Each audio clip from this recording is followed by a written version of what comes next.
খাদিজাতুল কুবরা স্বামীকে ডাক দিয়ে বলছেন, স্বামী রে, জীবনে আপনাকে কোনোদিন ব্যথা দেইনি, কষ্ট দেইনি, আঘাত করিনি। আপনার দিলে ব্যথা লাগবে এমন কোনো কাজ আমি আজ অবধি করিনি, কিন্তু মনে হয় আমি বাঁচব না। দরদে সিনা, বুকের ব্যথা আমার বেড়ে গিয়েছে, প্রচন্ড জ্বর উঠেছে, আমি মনে হয় বাঁচব না, ইন্তেকাল করব। নবীজি চোখের পানি ছেড়ে ডাক দিয়ে বলছেন, খাদিজা তুমি কি বলেছ? দুনিয়ার জমিন থেকে তুমি যদি বিদায় নিয়ে চলে যাও, আমার যে কোনো অভিভাবক দুনিয়ার জমিনে নাই, মা দুনিয়ার জমিনে নাই, বাবার চেহারা পর্যন্ত জীবনে কোনোদিন দেখলাম না, আমার কোনো ভাই নাই দুনিয়ার জমিনে, আমার কোনো বোন নাই, তোমার সম্পত্তি দ্বীনের রাস্তায় আমি ব্যয় করে দিয়েছি, মক্কার অলিতে গলিতে দ্বীনের দাওয়াত দিতে যাওয়ার পরে মক্কার কোন মানুষ আমার দিকে তাকাইয়া কথা পর্যন্ত বলতে পারে না, কারণ মক্কার সবগুলা মানুষ খাদিজার টাকা দিয়ে বিজনেস করে। খাদিজা তুমি ইন্তেকাল করবা, কি বলছো? দর্দে সিনা বেড়ে গিয়েছে, আল্লাহর রাসূল মাথায় হাত দিয়ে দেখেন খাদিজার জ্বর উঠে গিয়েছে, প্রচন্ড গরম মাথা, চোখের পানি ছেড়ে ডাক দিয়া বলছেন, স্বামী আর বাঁচব না, যদি মরে যাই শুধু দিলের ভিতরে ব্যথা নিয়ে যাচ্ছে, আপনাকে কার কাছে রেখে যাব? কে আপনাকে দেখবে? এই দুনিয়ার জমিনে আপনার ঘরে আমি আসার পরে কোনদিন আপনাকে নিজের হাতে খেতে দেইনি, আমি খাদিজা আমার হাত দিয়ে আপনাকে খাইয়ে দিয়েছি। স্বামীরে আপনাকে কোনদিন গোসল করতে দেইনি, আমি খাদিজা নিজের হাত দিয়ে আপনাকে গোসল করিয়ে দিয়েছি। পড়েন সুবহানাল্লাহ। আমার স্বামী দুনিয়ার জমিনে আপনাকে তো ভালোবেসেছি, মক্কার জমিনে আপনার দুশমনের অভাব নাই, কোথায় আপনাকে রেখে যাব, কার কাছে রেখে যাব? এই চিন্তা করে আমার ঘুম হচ্ছে না, আমি যেন মরে যাব। হঠাৎ করে বুকের মধ্যে হাত দিয়ে চোখের পানি ছেড়ে দিলেন, যেন আওয়াজ হচ্ছে না। ইশারা করে আমার নবীকে ডাকলেন, বিশ্ব নবী কাছে চলে গেলেন। খাদিজাতুল কুবরা নবীজির হাতটাকে চুম্বন করে বুকের সঙ্গে জড়ায়া ডাক দিয়া বলছেন, স্বামী দুনিয়ার জমিনে আপনার কাছে আমি কোনোদিন কিছুই চাই নাই, গাড়ি চাই নাই, বাড়ি চাই নাই, ধন দৌলত কিছুই চাই নাই। ইন্তেকালের আগে স্ত্রী হিসেবে স্বামীর কাছে আমি কয়েকটা আবদার করতে চাই, আপনি কি আমার আবদারগুলা পুরা করতে পারবেন? আমার নবীজি চোখের পানি ছেড়ে ডাক দিয়ে বললেন, খাদিজা আজকের দিনে তুমি জীবন্ত আমি মুহাম্মাদের কলিজা পর্যন্ত তোমার জন্য যদি দিতে হয়, তুমি দ্বীনের জন্য যেই কষ্ট সহ্য করেছো, দ্বীনের জন্য তুমি যেই স্যাক্রিফাইস করেছো, আমার যদি কলিজা দিতে হয় আমি বিশ্ব নবী তা দেওয়ার জন্য রাজি আছি। পড়েন সুবহানাল্লাহ। আমার বন্ধুগণ, এক পর্যায়ে খাদিজাতুল কুবরা বিশ্ব নবীকে ডেকে, স্বামীরে চলার পথে হয়তো অনেক আঘাত করেছি, কথা মতো আমি চলতে পারি নাই, আপনার কথা মতো চলতে পারি নাই, অনেক ইনসাফের উল্টা চলেছি, আমানতের খেয়ানত হয়তো করেছি, স্বামী হিসেবে আপনার কাছে ক্ষমা চেয়ে আপনি ক্ষমা করে দেন। আমার নবী ডেকেই বললেন, খাদিজা তুমি আমার জন্য যা করেছো স্বামী হিসেবে তোমার জন্য কিছু করতে পারি নাই, আল্লাহর কাছে আমি দোয়া করে দিলাম, আল্লাহ তাআলা কিয়ামতের দিনে আমাকে প্রথম যখন কবর থেকে তুমি উঠাবা, পৃথিবীর কোন মানুষ পর্যন্ত উঠাবেন না, সর্বপ্রথম তুমি যার সঙ্গে আমাকে দেখা করাবা তার নাম যেন হয়ে যায় হযরতে খাদিজা। সবাই পড়ে না সুবহানাল্লাহ। কেমন ভালোবাসা ছিল, কেমন মহব্বত স্বামী স্ত্রীর, এটাও বোঝানোর উদ্দেশ্য না, বোঝানোর উদ্দেশ্য ওয়ারাফা'না লাকা যিকরাক। আপনারা এটাই মাথায় রাখবেন। আমার বন্ধুগণ, এবার খাদিজাতুল কুবরা আমার নবীকে ডেকে বললেন, স্বামী রে, আপনাকে আমি কয়েকটা ওসিয়ত করতে চাই, আপনি কি আমার ওসিয়তগুলো মানবেন? খাদিজাতুল কুবরার কথায় নবীজি বলছেন, খাদিজা বলো, কোনো আপত্তি নাই। এবার খাদিজাতুল কুবরা বলছেন, বিশ্ব নবীকে, আমার স্বামী, আপনার কাছে জীবনে আমি কিছুই চাই নাই। আমি যখন ইন্তেকাল করব, ইন্তেকাল করবার পরে অনেকেই আসবে, অনেক মহিলা আসবে, আমার মেয়ে ফাতেমা আসবে আমাকে গোসল করাবার জন্য। জীবনে সারা জিন্দেগি ভর আপনাকে গোসল করিয়েছি, আমার কাপড় দিয়ে আপনার শরীর মুছে দিয়েছি। আমি যখন ইন্তেকাল করব, দুনিয়ার কোন মানুষকে দিয়ে আপনি আমার গোসলের ব্যবস্থা করবেন না। স্বামীরে, আমার জীবনের শেষ গোসল যদি আপনার হাত দিয়ে আমাকে করাইয়া দে, আমার বিশ্বাস কবরের ভিতরে ফেরেশতারা আঘাত করবে না। বিশ্বনবী বলছেন, খাদিজা রে, আমার হাত দিয়ে গোসল করিয়ে দিলি তোমার কি হবে আমাকে একটু বলো। খাদিজাতুল কুবরা বলছেন, স্বামী আমার, আপনার পবিত্র হাত মুবারক, যে হাত কোনো খাবারে দিলে বরকত হয়ে যায়, আসমানের দিকে উঠাইয়া দিলে চন্দ্র 2 টুকরা পর্যন্ত হয়ে যায়, 2টা পাহাড়ে চলে যায়। আপনি আঙ্গুল দিয়ে ইশারা করলে পাহাড় স্বর্ণ হয়ে যায়। আপনার এই হাত যদি ঘেমে যায়, যে ঘাম জমে, ওই ঘামটা মিশকে আম্বর হয়ে যায়। আমার স্বামী, আপনি যদি আপনার পবিত্র হাত মোবারক দিয়ে আপনি আমাকে গোসল করিয়ে দেন, আপনার হাত যদি আমার বডিতে লেগে যায়, আমার বিশ্বাস যেই বডিতে বিশ্ব নবীর হাত মোবারক লেগে যাবে, ওই বডিতে কোনোদিন কোনো ফেরেশতা আঘাত করতে পারে না। পড়েন সুবহানাল্লাহ। আমার বন্ধুগণ, তারিখ ইবনে জারির তাবারিতে লিখে আল্লামা জুলফিকার নকশবন্দি খুতুবাতে জুলফিকারে নিয়ে এসেছেন। আমার নবী বললেন, খাদিজা, তোমার কথা আমি মেনে নিলাম, তোমার ওসিয়ত মেনে নিলাম। আমার আগে যদি তুমি মরে যাও, তোমার শেষ গোসলটা আমি করাবো। খাদিজাতুল কুবরা মুচকি হাসলেন, নবীজির হাত মোবারক ধরে ডেকে বললেন, স্বামী রে, আমার দ্বিতীয় ওসিয়ত, দ্বিতীয় আবদার, আমার ইন্তেকালের পরে অনেকেই আসবে, কাবার গিলাফ দিয়ে আমার কাফনের ব্যবস্থা করতে চাইবে, দুনিয়ার সব থেকে দামি কাপড় দিয়ে আমার কাফনের ব্যবস্থা করতে চাইবে। স্বামীরে, দুনিয়ার জমিনে আপনার কাছে আমি কিছুই চাই নাই, ইন্তেকালের পরে আপনার কাছে একটা জিনিস আমি দুনিয়ার জমিনে চেয়ে যাচ্ছি, আমার কাফনের জন্য কাবার গিলাফ লাগবে না, আমার কাফনের জন্য দুনিয়ার কোন দামি কাপড় লাগবে না।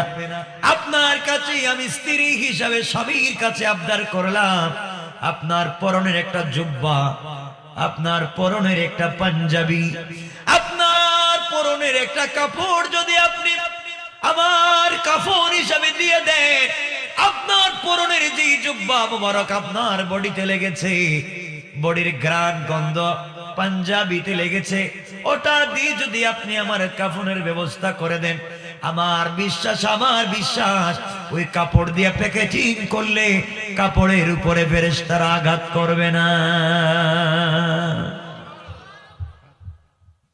আমার নবী বললেন, খাদিজা, তোমার ওই কথা আমি মেনে নিলাম, আর কিছু বলবা? খাদিজাতুল কুবরা বলছেন, স্বামী, আমার 3 নাম্বার আবদার, 3 নাম্বার ওসিয়ত, আমার ইন্তেকালের পরে অনেকেই চাইবে আমার জানাজার ইমামতি করতে।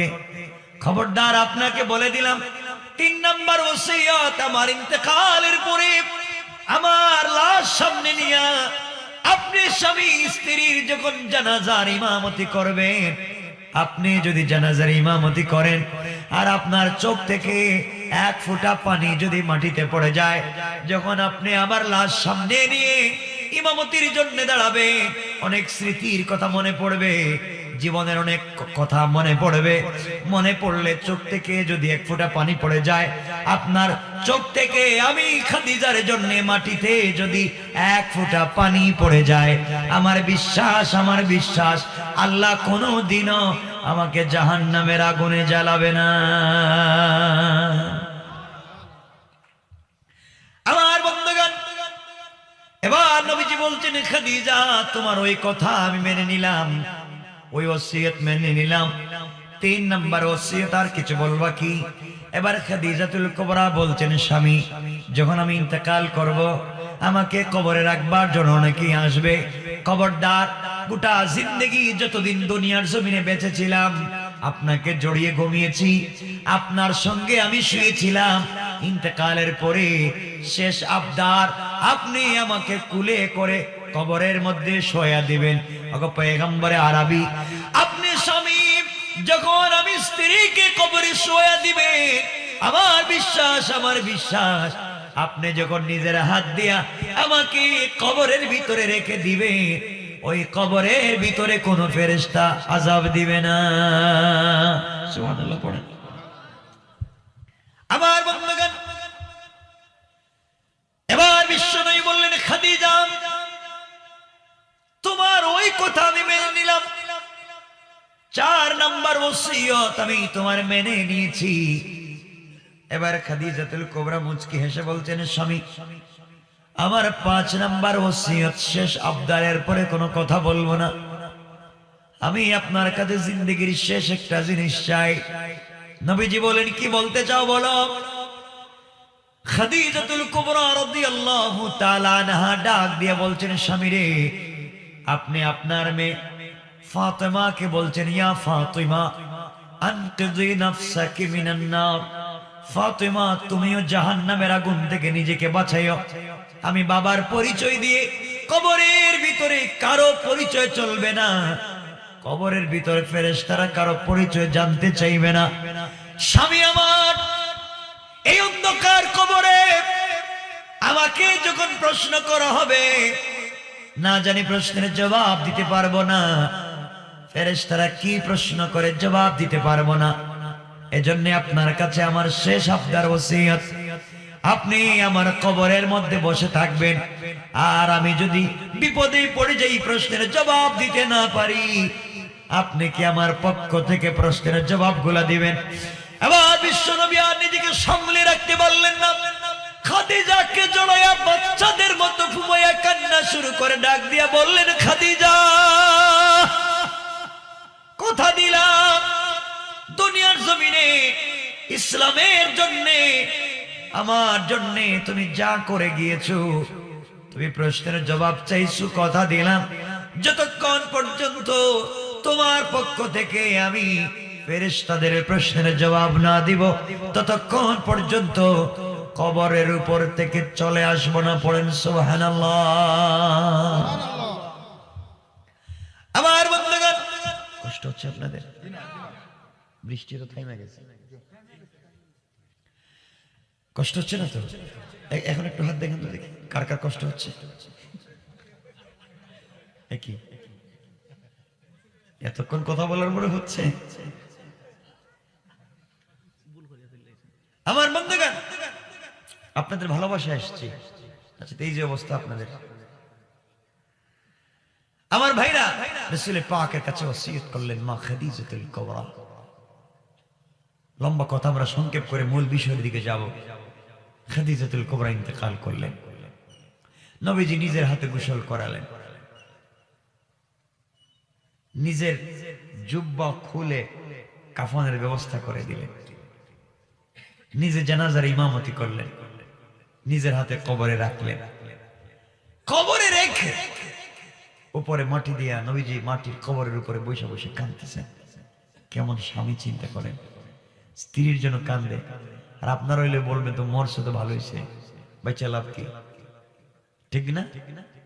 কথা বলেন ঠিক? কয় ঠিক? মানে বউ মরে জায়গায় যায় দেখতেছে, ঠিক হইল কেমনে? আমার বন্ধুগণ, খাদিজাতুল কুবরার কবরের উপরে আমার নবীজি বসে বসে কাঁদতেছেন। আমার মুসলমান বন্ধুগণ, গভীর মনোযোগ। হযরত ওমর ডাক দিয়ে বলছেন, ইয়া রাসূলুল্লাহ, ইয়া হাবিবাল্লাহ, আগো পয়গম্বরে আরবি, আপনি যদি এভাবে কবরের উপরে বসে বসে কান্না করেন, আমরা তো আমাদের কি আর সামলিয়ে রাখতে পারবো না। আপনি কান্নাকে থামাইয়া দেন, আর কাঁদবেন না। আমার নবীজি জবাব দিলেন, ও ওমর ও সাহাবীরা, আমার খাদিজার সঙ্গে কথা ছিল, আমি তার প্রশ্নের জবাব না দিয়ে আসবো না।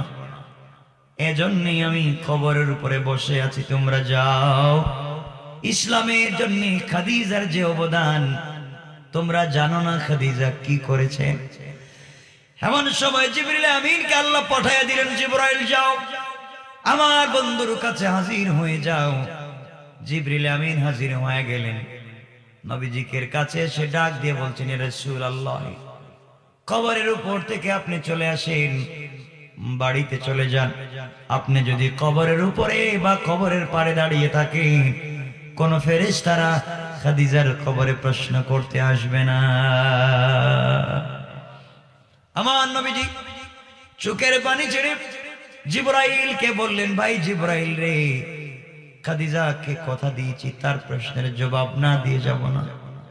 ইসলামের জন্য আমার জন্য যে কষ্ট করেছে, নিমক হারামের মতো আমি বাড়িতে চলে যেতে পারি না।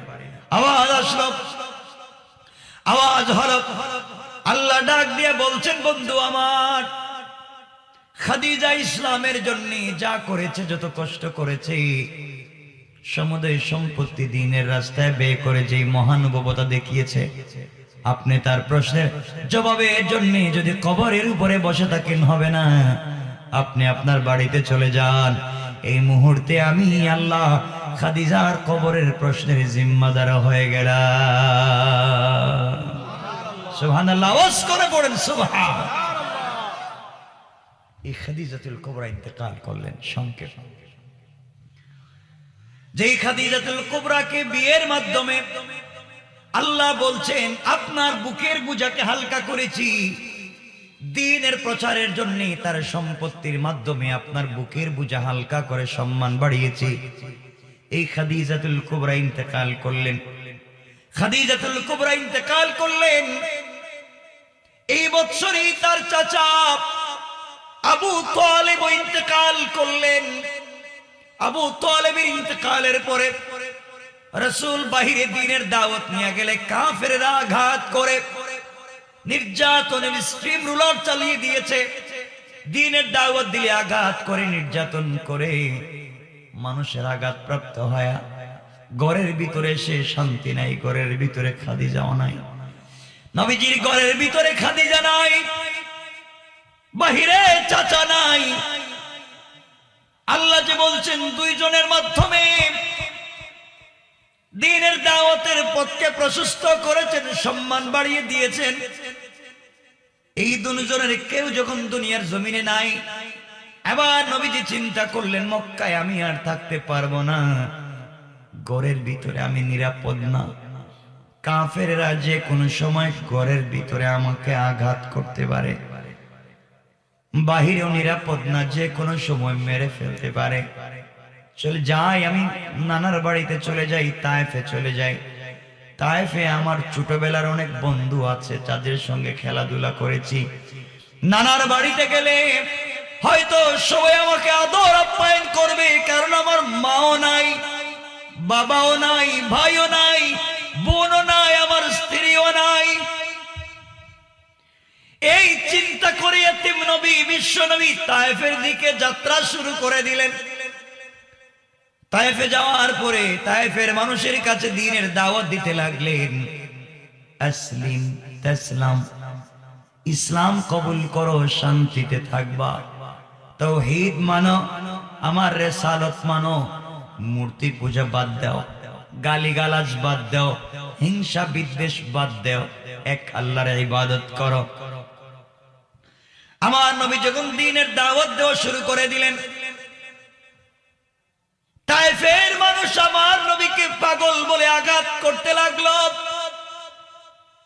হাতে পায়ে শিকল দিয়া দড়ি লাগাইয়া তায়েফের উত্তপ্ত বালির উপরে পাথরের উপরে সরকারে কায়নাত দু জাহানের সরদার নবীকে পাথরের উপরে বালির উপরে রশি লাগাইয়া দড়ি লাগাইয়া শিকল লাগাইয়া কালিমার দাওয়াতের জন্য টানা হেঁচড়া শুরু করে দিয়েছে। নবীজির 3 জায়গায় জ্ঞান হারিয়ে গিয়েছিলেন, অজ্ঞান হয়েছেন, শরীর থেকে ধরধর করে রক্ত গড়িয়ে পড়েছে।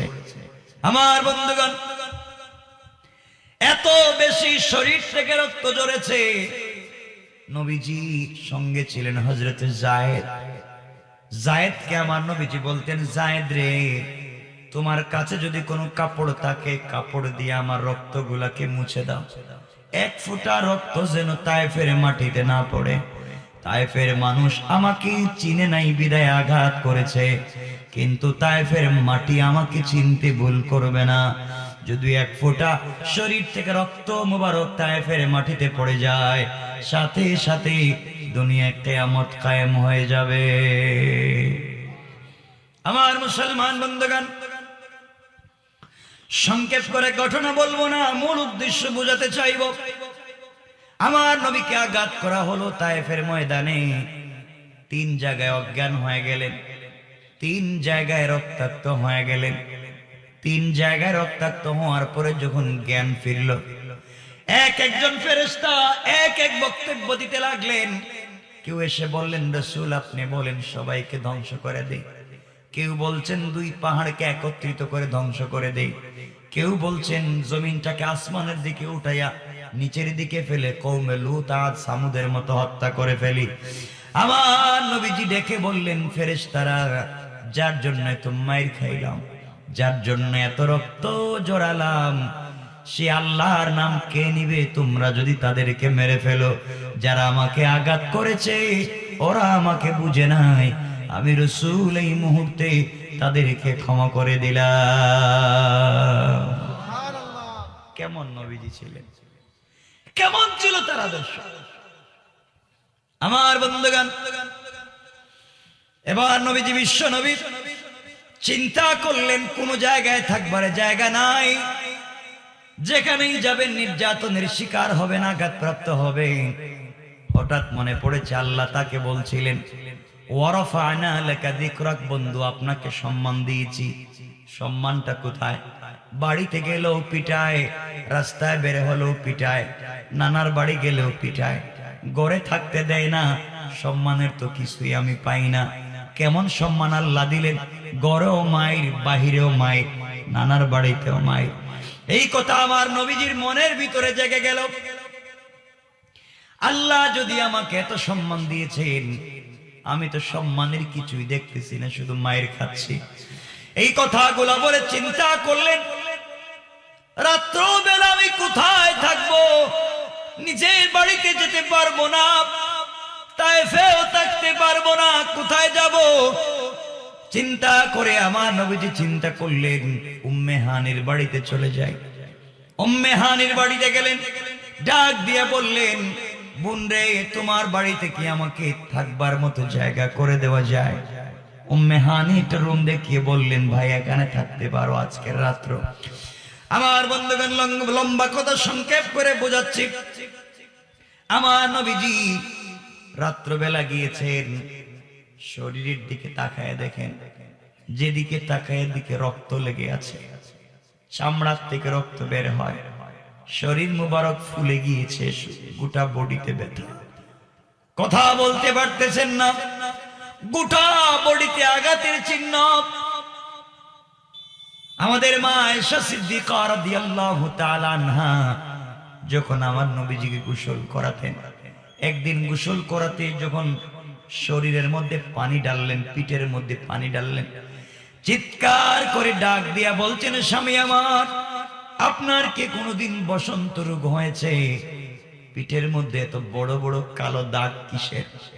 আপনার শরীরে কোনো দাগ থাকবার তো কথা না, কারণ চাঁদের মধ্যেও কালো দাগ আছে, কিন্তু আপনার চেহারায় কোনো দাগ নেই, পিঠের মধ্যে এত দাগ আসলো কোত্থেকে?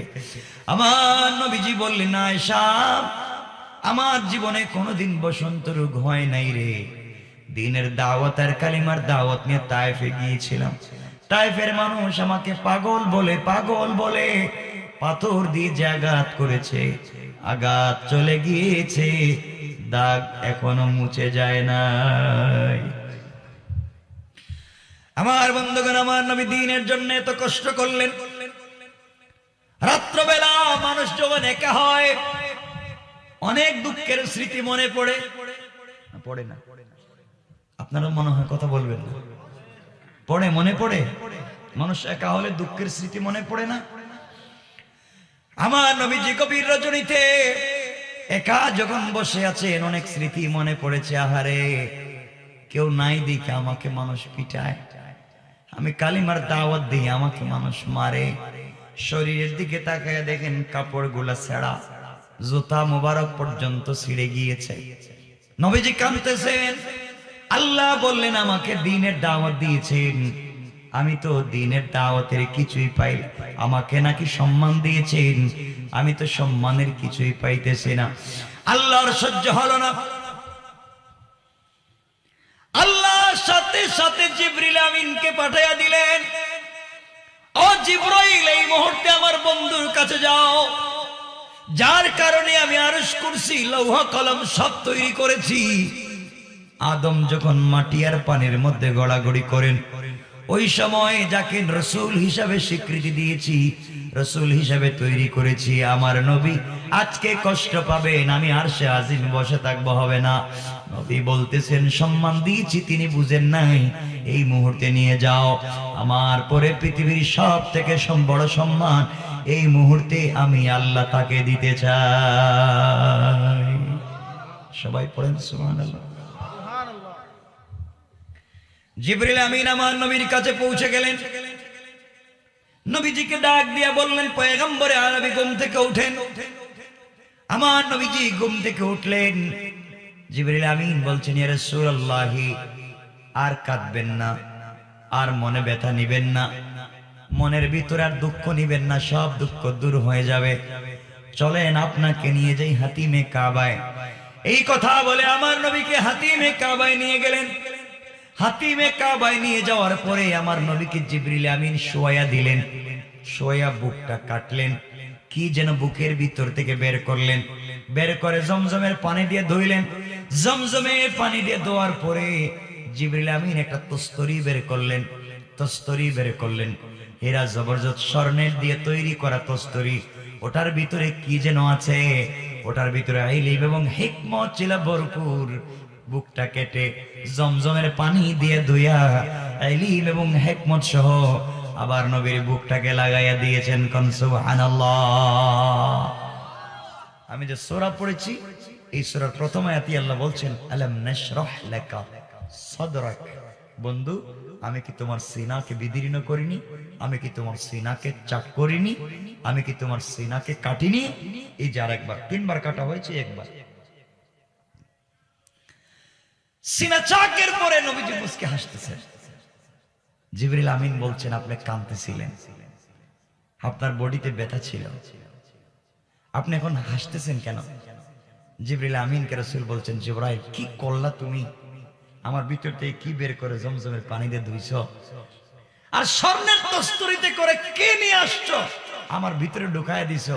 দেওয়ার সাথে সাথে দিল থেকে সকল ব্যথা দূর হয়ে গেছে। একটু জোরে আওয়াজ করে পড়েন না সুবহান। জিবরিল আমিন বলছেন, ইয়া রাসূলুল্লাহ, আপনার অনেক সম্মান। নবীজি বলছেন, কই সম্মান? আমি তো কিছুই পাই না, শুধু মানুষ পিটে আমারে। এবার জিবরিল আমিন বলছেন, ইয়া রাসূলুল্লাহ, চলেন আমার সঙ্গে। জিবরাইল কে বিশ্ব নবী বলছেন, জিবরাইল, গভীর রজনীতে ঘুম থেকে উঠাইয়া নিয়ে এসেছো, কোথায় আমাকে নিয়ে যাবা রাত্রবেলা? জিবরিল আমিন বলছেন, ইয়া রাসূলুল্লাহ, চলেন আপনাকে নিয়ে যাই। এই কথা বলে সোজাসুজি বাইতুল মুকাদ্দাস প্যালেস্টাইনে নিয়ে গেলেন। বাইতুল মুকাদ্দাস নিয়ে যাওয়ার পরে আল্লাহ পাক আমার নবীকে আসমানের নিচে, জমিনের উপরে, সকল মাখলুকাতের উপরে সম্মান দিতে চায়। আদম থেকে ঈসা নবী পর্যন্ত সকল নবীদেরকে একত্রিত করে এক জায়গায় জমা করে রেখে দিয়েছেন। নবীজি ওই জায়গায় হাজির হয়ে গেলেন। কেউ বলছেন আদম সফিউল্লাহ। সকল নবীর একত্রিত হয়েছে, আপনি 2 রাকাত নামাজ পড়ান। কেউ বলছেন ইব্রাহিম খলিলুল্লাহ, আপনি 2 রাকাত নামাজের ইমামতি করেন। কেউ বলছেন ঈসা রূহুল্লাহ, আপনি 2 রাকাত নামাজ পড়ান। কেউ বলছেন মুসা কালিমুল্লাহ, আপনি 2 রাকাত সালাতের ইমামতি করেন। কে কাকে সামনে দিবেন এই নিয়ে যখন বিতর্ক, আল্লাহ জিবরিল আমিনকে জানাইয়া দিলেন, জিবরাইল রে, আমার নবী শুধু শেষ নবী না, তিনি ইমামুল আইম্মা, ইমামুল মুরসালিন, ইমামুল আম্বিয়া, ইমামুর রাসূল। আমি আল্লাহ আদম থেকে নিয়ে ঈসা নবী পর্যন্ত সকল নবীকে এই মুহূর্তে মুক্তাদিয়ার মুসল্লি বানাতে চাই। আর আজকের ইমামতি করবেন আখেরি জামানার নবী, সরকারে কায়নাত নবী, দু জাহানের সরদার নবী, বিশ্ব নবী মুহাম্মদুর রাসূলুল্লাহ সাল্লাল্লাহু আলাইহি ওয়াসাল্লাম। এই মুহূর্তে সকল নবীদের সামনে দাঁড়িয়ে ইমামতি করার মাধ্যমে আমি আল্লাহ সকল নবীর উপরে তাকে সম্মান দিতে চাই।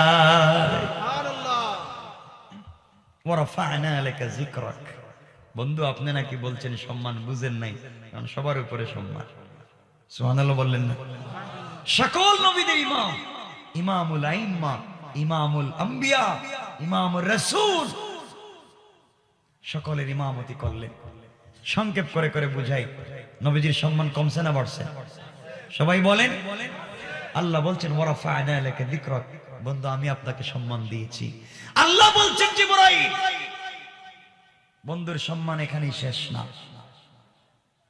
যাকে উপলক্ষ করে গোটা দুনিয়া সাজাইছি, যার নামের ডিজাইনার স্ট্রাকচার দিয়ে গোটা দুনিয়ার ডিজাইন করেছি, যার জন্য আরশে আজিমকে আমি আল্লাহ সুন্দর করে তৈরি করে রেখেছি, আজকের বিশ্ব নবীকে সম্মান দিতে চাই, তুমি তাকে নিয়ে আসো আমার কাছে। সুবহানাল্লাহ, সুবহানাল্লাহ আওয়াজ করে বলেন না সুবহানাল্লাহ। বিশ্ব নবী জিবরিল আমিনের সঙ্গে জিবরাইল বলছেন, ইয়া রাসূলুল্লাহ চলেন না, আপনি নাকি সম্মান পান নাই, এখন স্বয়ং আল্লাহ আপনাকে সম্মান দিতে চায়, আপনাকে নিয়ে চলবো ঊর্ধ্ব গগনে, আসমানের দিকে চলেন না আমার সাথে। নবীজি আবার মুচকে মুচকে হাসতেছেন আর বলছেন, জিবরাইল এত সম্মান তো পাইলাম, সবার ইমামতি করলাম, আর কি দরকার, চলেন না, আপনি কিছু বুঝেন আর নাই বুঝেন। আল্লাহ বলছেন আপনাকে নিয়ে যাওয়ার জন্য। কোথায় আমারে নিয়ে যাইবা? আপনাকে 7 আসমান পার করাইয়া, সিদরাতুল মুনতাহা পার করাইয়া, জান্নাত পার করাইয়া আপনাকে আমি নিয়ে যাব আরশে মুআল্লায়। না সুবহানাল্লাহ বছর বাদ দিয়ে দেন, আওয়াজ করে পড়েন না সুবহানাল্লাহ। আল্লাহ তুমি এত দূরে আমারে নিয়ে যাইবা, আমার আয়েশা ইমামতি করতে দিব, আমারে যদি কেউ ফজরের নামাজে না পায় তাহলে তো পাগল হয়ে যাবে। ইয়া রাসূলুল্লাহ টেনশন করবেন না, আপনাকে যে বিছানা থেকে নিয়ে যাচ্ছি, আয়েশা দেখবেন বিছানা ঠিকই আগের মতো গরমই আছে। আল্লাহু আকবার, সব ঠিক আছে। ওয়ারাফা'না লাকা যিকরাক, আপনার মুআজিজা, আপনার সম্মান দেখাতে চাই। আমার মুসলমান বন্ধুগণ গভীর মনোযোগ। এবার জিবরিল আমিন বিশ্ব নবীকে নিয়ে চললেন আসমানের দিকে। প্রথম আসমানে নিয়ে পৌঁছে গেলেন। জিবরিল আমিন আসমানের প্রহরীদেরকে বললেন, কে আছো? আসমানের গেট খুলে দাও, ভিতরে ঢুকতে চাই। আসমানের প্রহরীরা ডাক দিয়ে বলছেন, জিবরাইল বেয়াদবি নিবেন না, বেয়াদবি মাফ করে দিবেন, আসমানের গেট খুলে দেওয়া যাবে না। কেন খুলবা না? যেই নবীর জন্য আল্লাহ সব বানিয়েছেন, যেই বিশ্ব নবীর জন্য আল্লাহ প্রথম আসমান থেকে জান্নাতুল ফিরদাউস পর্যন্ত ডিজাইন করেছেন, আল্লাহ তাআলা প্রথম আসমানের গেট থেকে আরশে মুআল্লা পর্যন্ত সকল জায়গার মধ্যে আল্লাহ রাব্বুল ইজ্জত ওয়াল জালাল ডিজাইন করে দিয়েছেন, লাল গালিচা বসিয়েছেন, জান্নাতুল ফিরদাউস থেকে কাঁচা ফুল এনে ছিটাইয়া দিয়েছেন, জান্নাতুন নাঈম থেকে নিয়ামত এনেছেন, দারুস সালাম থেকে ঝড় লাইট গুলো লাগাইয়া দিয়েছেন। এই রাস্তা দিয়ে বিশ্ব নবী যাবেন, কারো জন্য গেট খুলে দেওয়া যাবে না।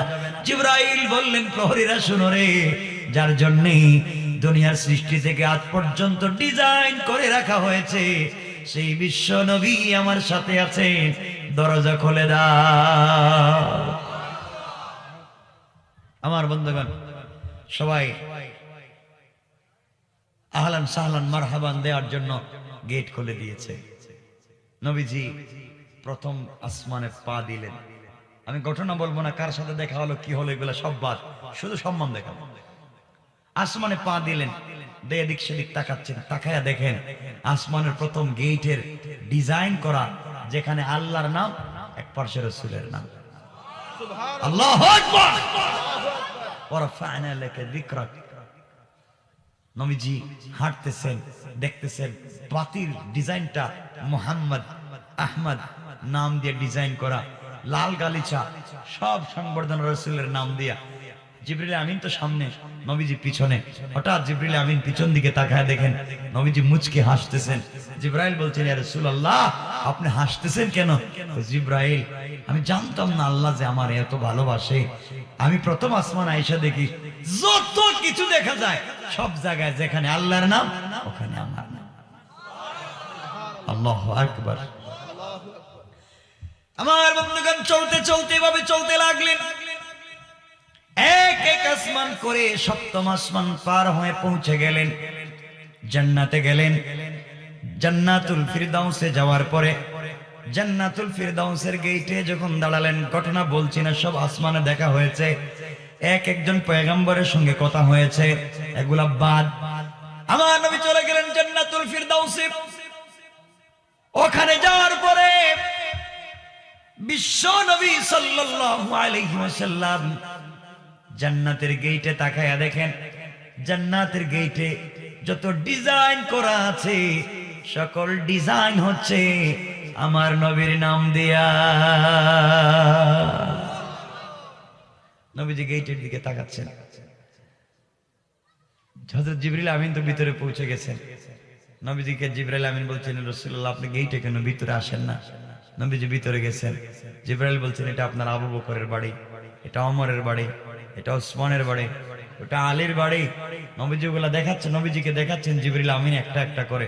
নবীজি তাকাচ্ছেন, এক বাড়ি থেকে আরেক বাড়ি সুন্দর, কিন্তু যত বাড়ি দেখা যায়, যত গেট দেখা যায়, সকল গেটের ডিজাইন করা আমার নবীর নাম দিয়া। ওয়া রাফা'না লাকা যিকরাক। সম্মান দিয়েছেন কে? আওয়াজ করে বলেন কে? আল্লাহ যদি কাউকে সম্মান দিতে চায়, এই সম্মান কি কেউ নষ্ট করতে পারে? বলেন না পারে? পারে না। এজন্য মনে রাখবেন, এলাকা যাদেরকে আল্লাহ কোটি কোটি টাকার মালিক বানিয়েছেন, মিল ফ্যাক্টরি কলকারখানা শিল্পের মালিক বানিয়েছেন, আপনি যদি আপনার সম্পদের কারণে আপনি অহংকার করে বসেন, যে আল্লাহ আপনাকে কোটি টাকার মালিক বানিয়েছেন, আপনাকে সম্পদশালী বানিয়েছেন, রাস্তায় চলবার পথে আপনার 3 কোটি টাকা দামের গাড়ির গ্লাস আপনি খুলেন না, গাড়ির গ্লাস খুলতে পারেন না, একজন ভিক্ষুক হাত উঠে বলছে আমাকে 1টা টাকা দেন, আমি প্যারালাইসিস, আমি অসুস্থ, আপনি 1টা টাকা দিতে পারেন না। মনে রাখবেন, এই লোকটাকে, ভিক্ষুককে যে আল্লাহ ভিক্ষার ভাঙ্গা থালা দিয়ে রাস্তায় বসিয়েছেন, এই আল্লাহ আপনাকে 1 কোটি 2 কোটি টাকা দামের প্রাইভেটে বসিয়েছেন। আপনিও যদি অহংকার করেন, আমার আল্লাহ চাইলে এই ভিক্ষুকের হাত থেকে ভিক্ষার ভাঙ্গা থালা ফেলে দিয়া তাকে প্রাইভেটে বসাইয়া আপনার হাতে ভিক্ষার ভাঙ্গা থালা ধরাইয়া রাস্তায় নামাইয়া দিতে 1 মিনিটও দেরি হবে না। পারবেন না আল্লাহ? আমার বন্ধুগণ, নবীজি গেলেন।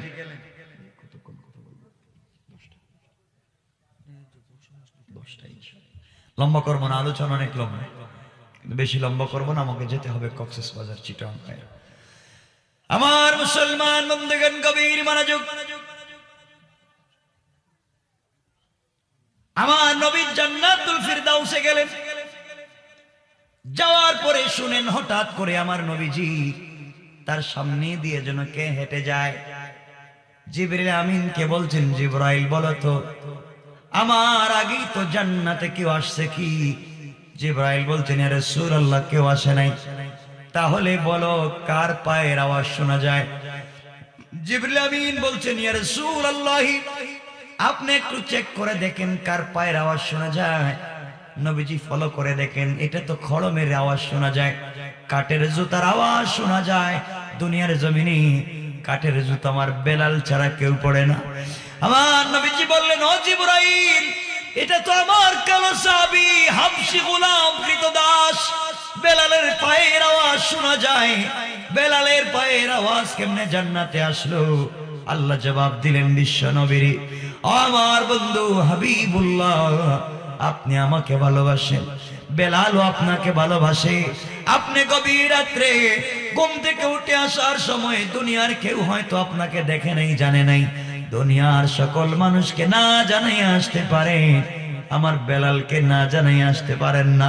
বেলাল আমার কাছে দোয়া করেছে, আল্লাহ তাআলা বিশ্ব নবী যেখানে থাকবেন আমি ওখানে থাকতে চাই, নবীজি যেখানে যাবেন আমি ওখানে যেতে চাই।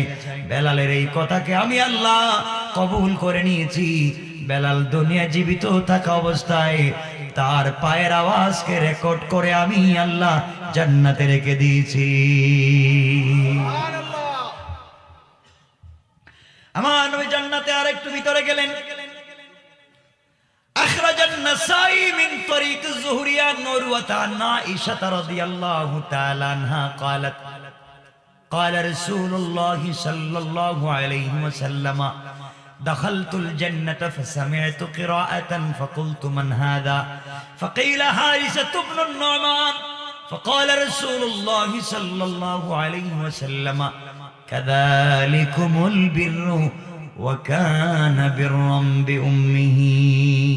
আমার নবী যার একটু সামনে গেলেন, যাওয়ার পরে শুনেন জান্নাতুল ফিরদাউসের ভিতরে কে যেন মধুর কণ্ঠে কোরআন তিলাওয়াত করে যায়। নবীজি জিবরাইলকে বলছেন, জিবরাইল, জান্নাতের ভিতরে এত সুন্দর করে কোরআন শরীফ পড়ে কে আমার আগে কেউ আসছে নাকি? জিবরাইল ডাক দিয়া বলছেন, ইয়া রাসূলুল্লাহ, না, আপনার আগে কেউ জান্নাতে আসে নাই। জিবরাইল বলো তাহলে জান্নাতের ভিতরে কোরআন তেলাওয়াত করে কে? জিবরাইল জবাব দিলেন, ইয়া রাসূলুল্লাহ, আপনি একটু লক্ষ্য করে দেখেন।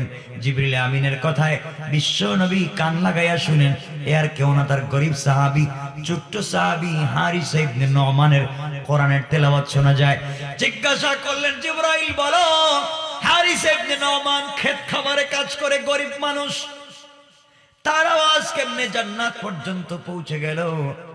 জবাব আসলো, জিবরাইল জবাব দিলেন, ইয়া রাসূলুল্লাহ, আপনি জানবেন কেমনে? হারিসা ইবনে নু'মান গতকালকে মায়ের খিদমত করেছে, মা তার খিদমতের উপরে সন্তুষ্ট হয়ে আল্লাহর দরবারে দুইটা হাত উঠাইয়া দোয়া করেছে। আল্লাহ তার মায়ের দোয়াকে কবুল করে দুনিয়ায় সে জীবিত থাকা অবস্থায় তার কোরআনের তেলাওয়াতকে আল্লাহ জান্নাতে পৌঁছে দিয়েছে। আমার বন্ধুগণ, গভীর মনোযোগ। এভাবে আমার নবীজি চলতে লাগলেন। সংক্ষেপ করে করে বলি, জান্নাতে গেলেন, সবগুলা জান্নাত দেখলেন। ইসরাফিলের অফিসে গেলেন, ইসরাফিলকে সালাম দিয়েছিলেন। ইসরাফিল প্রথমে জবাব দেন নাই। এরপরে আজরাইলের অফিসে গিয়েছেন, কথা বলেছেন। ওখানে আজরাইলের বিশাল বড় অফিস, সবার নাম বাবার নাম লেখা আছে।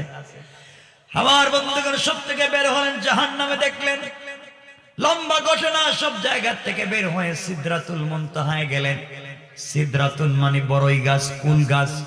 মুনতাহা মানে শেষ প্রান্তরের ইন্তেহা, সৃষ্টির শেষ প্রান্তরে একটা বড়ই গাছ আছে। নবীজি বলেন, এক একটা বড়ই 10 থেকে 70 মণ ওজন। আসতে বললেন সুবহানাল্লাহ। এক একটা পাতা হাতির কানের চাইতে বড়। আল্লাহু আকবার।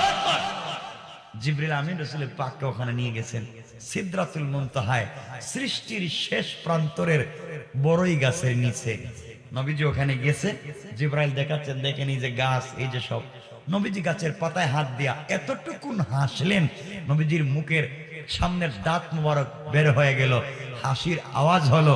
জিবরাইল বলছেন, ইয়া রাসূলুল্লাহ, আপনাকে কান্নারত অবস্থায় ঘুম থেকে উঠে নিয়ে আসছি, আপনি তো হাসতেছেন। বলতেন, জিবরাইল, জানিস না আল্লাহ যে আমাকে এত ভালোবাসতেন আমি জানতাম না। গাছে আইসা দেখি গাছের পাতায় হাত দিয়া, গাছের কাঁচা পাতায়ও এক সাইডে আল্লাহর নাম, অপর সাইডে আমার নাম। সুবহানাল্লাহ, আল্লাহু আকবার। ওয়া রাফা'না লাকা যিকরাক।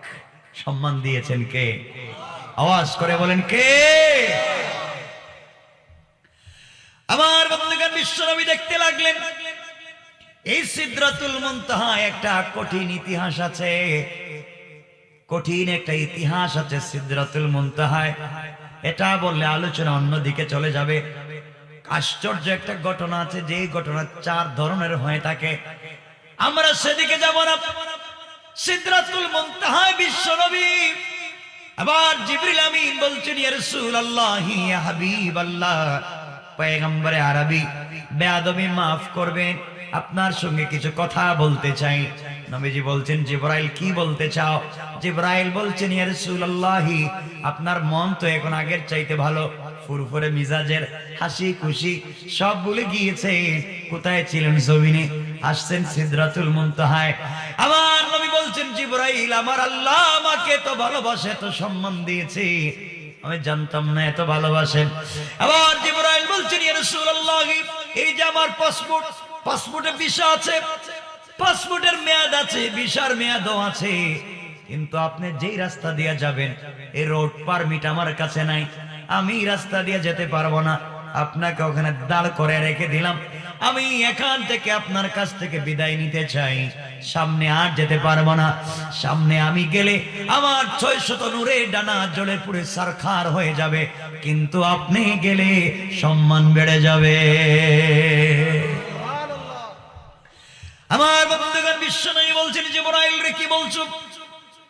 তুমি আমাকে ঘুম থেকে উঠাইয়া নিয়ে এসেছো, তুমি জানো আমার কেউ নাই, দুনিয়ার জমিনে আমার মা নাই, দুনিয়ার জমিনে আমার বাবা নাই, দুনিয়ার জমিনে আমার ভাই নাই, বন্ধু নাই, দুনিয়ার জমিনে আমার স্ত্রী খাদিজা নাই, দুনিয়ার জমিনে আমার চাচাও নাই। তুমি আমাকে সিদরাতুল মুনতাহায় এনে গাছের নিচে বসায় রাইখা চলে যাও, একা একা আমি কোথায় যাব? রাস্তাঘাট তো চিনি না। এবার জিবরাইল বলছেন, পয়গম্বরে আরবি, এখান থেকে আরশে মুআল্লা পর্যন্ত স্পেশাল একটা লাল গালিচার রাস্তা আমার আল্লাহ নিজের কুদরতের হাত দিয়ে তৈরি করেছে। পৃথিবীর কেউ এই রাস্তা দিয়ে যেতে পারবে না, একবার এই রাস্তা ব্যবহার হবে, শুধু আপনি হাঁটবেন এই রাস্তা দিয়া, আর কেউ যাবে না, কেউ যাবে না, কেউ যায়ও নাই, কেউ যাবেও না। এই রাস্তায় আমি উঠতে পারবো না, ওখান থেকে স্বয়ং আল্লাহ রাব্বুল ইজ্জত ওয়াল জালাল আপনাকে সংবর্ধনা দিয়া, সম্মাননা দিয়া, ইস্তিকবাল দিয়া আরশে আজিমে নিয়ে যেতে চায়। আগামী বিশ্বনবী, বন্ধুর বন্ধুর ব্যাপার, প্রেমিক আর প্রেমিকের ব্যাপার, ওখানে আমাকে আল্লাহ রাখতে চায় না, তৃতীয় কাউকে রাখতে চায় না, সে আর আপনি ছাড়া কাউকে সেখানে এলাও করে না। এই জন্য আমি আপনাকে ওখানে রেখে গেলাম, আমার নির্দেশ, বন্ধুকে ওখানে রেখে যাও, ওখান থেকে এখন সম্মান জানায়া আর শাজিমে নিয়ে যাবেন স্বয়ং আল্লাহ। আল্লাহু আকবার, আল্লাহু আকবার। কষ্ট হচ্ছে আপনাদের? ওয়ারাফা'না লাকা যিকরাক, ওই একটা আয়াতই বলবো যতক্ষণ কথা বলছি, ওয়ারাফা'না লাকা যিকরাক। আমাদেরকে তাফসীর শিখতে হবে। আমার বন্ধুগণ, সম্মানটা দিলেন কে? নবীজি গাছের গোড়া একা একা একা। জিবরাইল আছেন? বলে না। একা হলে কি হয়? দুঃখের কথা মনে হয়। মানুষ যখন দেখবেন,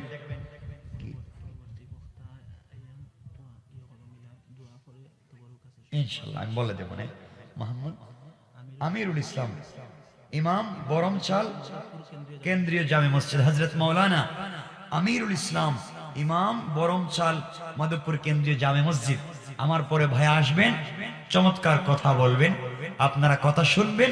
তাবারুক আছে, তাবারুক, গরম তাবারুক দিকে সবাই খেয়ে যাবেন, আর সবাই খাবেন, কেউ যাবেন না ওইটা, আমরা কথা দেন। সবাই কিন্তু বলেননি, আরেকটু বলেন না। এই তো আমি খুশি, আপনারা থাকবেন ইনশাআল্লাহ, কেউ যাবেন না। আমার বন্ধুগণ, কথা শুনেন কি বলতে চাই। আমার বন্ধুগণ, বিশ্বনবী এখানে দাঁড়িয়ে আছে, হঠাৎ দুঃখের কথা মনে পড়েছে, আরে আজকে যদি আমার স্ত্রী থাকতেন খাদিজা, কি সম্মান, তাকে গিয়ে বলতাম আমাকে এমন সম্মান দেওয়া হয়েছে, এমন খাবার দেওয়া হয়েছে, বলতাম, আমার স্ত্রীও তো প্রাউডফুল, কত খুশি হইতো, আমার স্বামীর এত সম্মান।